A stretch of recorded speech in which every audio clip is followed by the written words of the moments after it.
So the next task that I'm going to try and tackle is trying to finish the doors.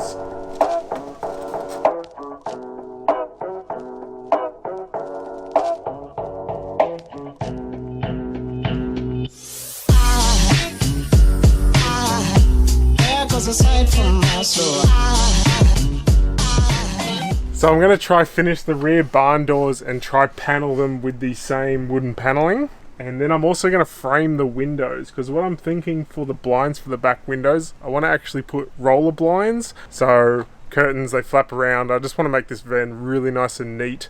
So I'm thinking of having some roller blinds in a little window cutout here. So that leaves me a couple of problems. The door is far from flat.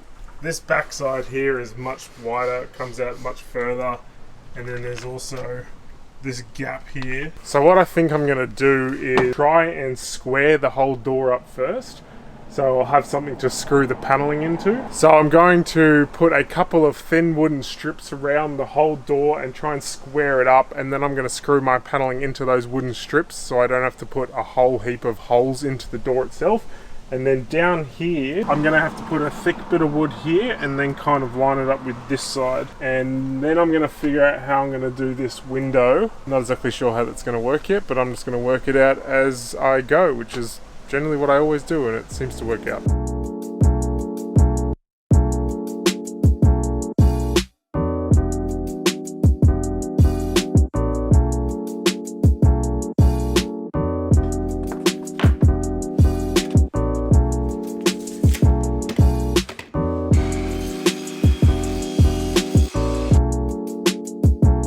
It's sometimes hard to get your paneling straight on your van, especially when you're building it on a sloped street like I am. So I found the closest thing that looks level, and it's the plastic paneling on the door. So I measure it down on my panel to make sure it's all straight.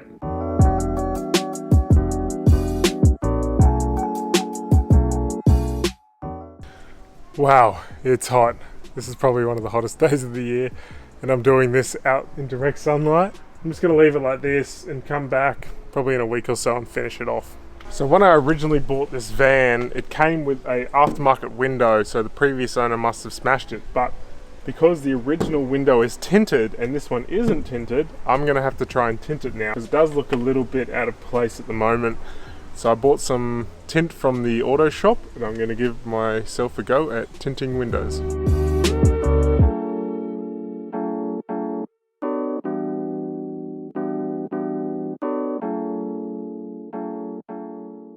So that window tint was a bit of a fail, so I'm going to try again. It's another day. I realised that I need a heat gun, so I've gone and borrowed a heat gun, because this window isn't perfectly flat. It's got a bit of a contoured curve to it. So the way I'm actually going to do it, and what I've been reading online, is I've got to put it on the outside and then shrink the tint to the window shape, and then peel it off and stick it on the inside. Okay, so this is a good idea of what I mean when it's not flat. You get these things, they're called fingers on the tint, because the flat tint is actually trying to wrap itself around and it's not going to work. So what I'm going to come do is just get the heat gun now and just put a bit of heat on there and shrink this tint down to the actual form of the window, and then kind of feed these things out, and then I'll be able to take this off and put it on the other side, and it should be formed to the window itself. Okay, I don't know if you can see, but that's much better now. Most of those fingers are out. I did stuff it up a little bit by creasing it. I'm going to peel off the protective layer, put it on the other side, see how it looks. I do have a little bit of spare. I've already stuffed up one. This is my second attempt. I think I might have enough for a third attempt if I really ruin this one. So trial and error, I suppose, but I'm learning and it seems to be working. But if I can get it pretty much 90% where I want it, I'll be happy, because it is going to be framed anyway, so I'm not going to see a lot of the imperfections. While you watch us not completely balls up this tint this time, I want to invite you to subscribe to the channel so you can see more episodes like this. Less than 50% of our viewers are actually subscribed to the channel, so this small gesture will certainly go a long way in helping us grow. So I'm pretty satisfied with that. There is a couple of small little creases, but you won't be able to see them once the window frame is up, and you can't see them from the back. So I'm actually very happy with that.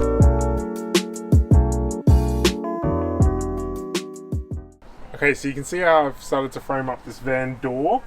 I've basically put the strips down the outside and then screwed all the paneling to the strips so I don't have to drill 1,000 holes through the actual door. And now I'm going to frame up the window. My plan is to use a roller blind. I bought these cheap little roller blinds and they're going to hang up down here, and then they're going to be blackout curtains. I'm going to frame the window up. To do that, I've just got these little 15mm strips of ply, and I've screwed in a couple of studs into the van door so it can sit on top like that. And then I'm just going to frame out a little box section, and then I'm going to finish my paneling all around it, come back and do the window. You can see how I've done the framing now. Just some plywood strips, and I nail gun them down into here and use some liquid nails to hold them all together. So that's a dry, nice and firm. Now I'm just going to finish off the rest of these panels on this side and this side, and across the top, and then I'll come back to this later.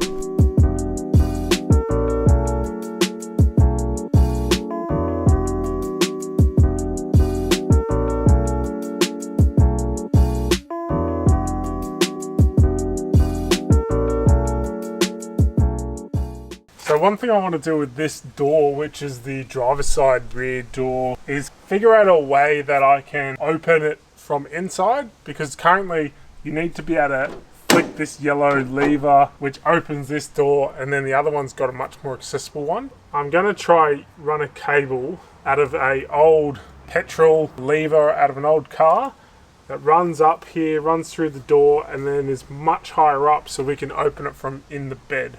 And then I'm going to be having this little petrol cap lever that you'd find in a car, and then that's going to activate this lever here.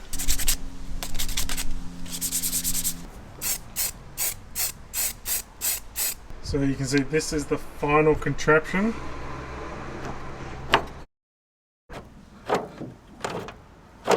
So if I close this, so the door will not open until I flick this, and she's open. I've got some free spotted gum from my neighbour who just finished off a deck. I've just cut it out into this little ledge, which is going to sit really nice. So then I just got to paint it with white, put some trim around it, and then we'll put a little blind down there. I'm using the external angle that I made in my last episode to finish off the window frames. If you haven't seen that episode, click on the link above and it'll take you to it.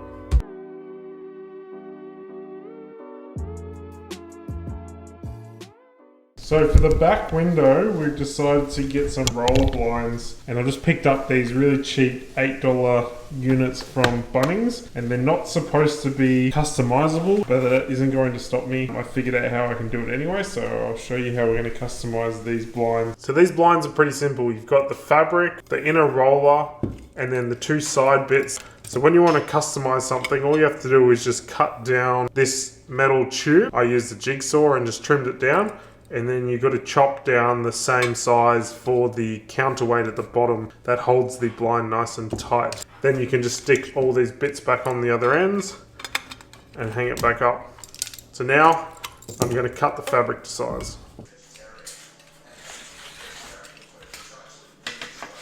Okay, so that's the blind assembly. The mounting points are just these two little things that go on the ends here, and that's going to hang on my wall like this on the door. Because this chain is obviously way too long, I cut a lot of the fabric off, and this wasn't a customizable set where they normally come with chain linkages. I went and bought a couple of these tiny little chain linkage pieces, and all I'm going to do is just cut the length I need and then join them together to make this the right length. You would have seen I used some blue tape to put this on together. I don't think it really matters what tape as long as this sticks to the rod, because I always leave a little bit more that's always going to be rolled on when the blind's completely covering the window. So you will never see the blue tape, and it always kind of holds itself together. Okay, the blind is installed. I installed these on the outside.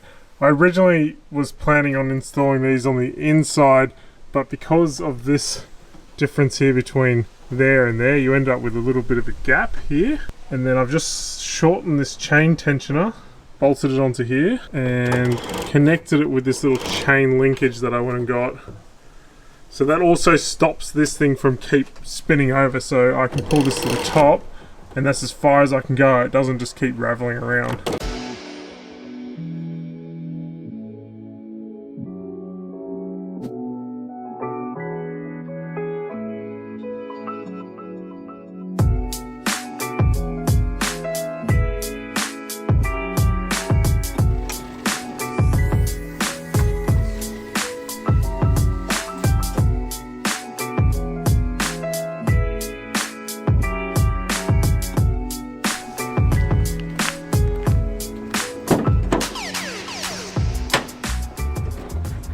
Thank you so much for watching this video. If you did get any use out of it, remember to hit that like button below. That'll really help the channel out, expose us to a broader audience and really make this channel grow. As you can see, I've done a lot more than I've actually shown in the videos. So all this back storage area will be released shortly in another video.